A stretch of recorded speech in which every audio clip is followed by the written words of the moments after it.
एक गणतांत्रिक आंदोलन को चापी देवाई उद्यम कले सफल हेनी कहीं लोकंर जो राग लोकंर जो क्षोभ आज लोक मन में आसूची जे किए फेरब 20 लाख क्षतिपूरण घोषणा किंतु किए फेरब तार बापा को तार झील को किए फेरब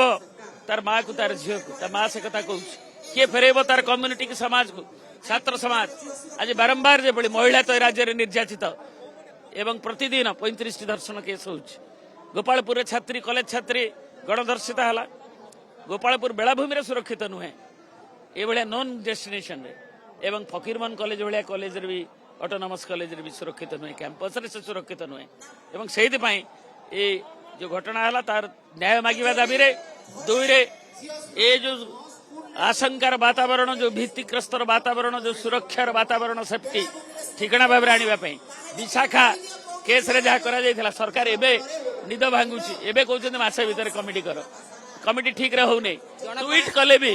6 मास आगु से जनइले 30 तारिख रे एफआईआर देले थाना रे सदैव खुंटा थाना रे एसबी कलेक्टर को जनइले 1 रे निजे ट्वीट कले मुख्यमंत्री केंद्र मंत्री आरंभ कर मंत्री सांसद विधायक नहीं समस्त न्याय पाइले एफआईआर रजिस्ट्रेशन 11 तारिख जाए नहीं 12 तारिख दिन जो दिन सेल्फ एमुलेशन है आप देखु से दिन रजिस्टर कर कि जघन्य कथा ताको आम निंदा कर तीव्र निंदा कर पुलिस अटक दले दले जाउछन्ते गिरफ जाउछन्ते लोकंक स्वर को रोकी दे हबनी दले दले स्वर आउरी आगु को जीव आउरी आगु बढ़िबे पुलिस एते माड़ कला परे भी पानी माड़ कला परे भी कहीं दले दले निश्चय जीवे एवं सारा राज्यर जनसाधारण को रोष विजु जनता दल एक दायित्व संपन्न विरोधी दल हिसाब से काम को करू शासक दल तरफ कहुच्छी जे समवेदना आड़ आप राजनीतिर रुटी सेकुंट राजनीतिर पशापली आणुन से कौ खेल खेलुं से निजे राजनीति करुँच ये घटना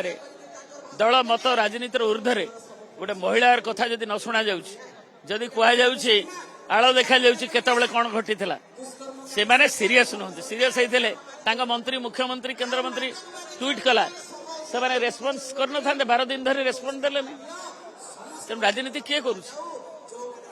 छात्री जड़े छात्र नेत्री से भी पुणी दलीय संगठन फकीरमोहन कॉलेज से सुरक्षा न पाइला नहीं ताले सारा राज्य रे गाँ गली रे झील मैंने केमती सुरक्षित हे निश्चिंत भाव में आज समग्र ओडिशावासी अनै रही मोहन सरकार कौन कर एठी बिजु जनता दल से परिवार पक्षर प्रश्न पचारछि आज गोटे